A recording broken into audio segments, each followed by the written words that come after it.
My name is Elizabeth Rose, and I'm a speech-language pathologist here at Boston Children's Hospital in the Augmentative Communication Program. A speech-language pathologist is someone who is trained in working with kids and adults, everything from working with articulation errors and correcting things like a lisp, to what I do, which is working with people with profound physical impairments and getting them augmentative communication strategies. When a family comes for their first evaluation, it can look pretty different. Sometimes we see kids as young as 8 months. Sometimes we're seeing a patient for the first time and they're in their teens. We see families who are excited, scared, nervous, skeptical, really excited, and it's fun to see what a kid can do. If a child or an adult is non-speaking or non-intelligible when they're speaking, it is so essential to develop strategies and to assess to see what other ways they could communicate.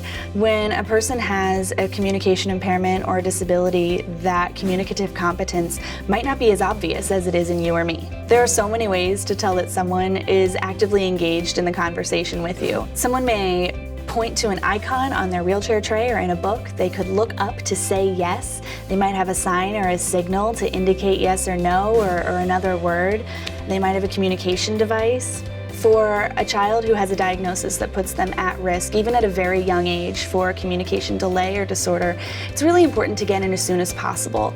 Even if you have a 1-year-old who you wouldn't typically expect to be saying much at age 1, there's still a lot to learn about how to talk to your child with cerebral palsy or a related disorder, how to develop their language, and how to prepare them for a world of communicating that may not be through a traditional means.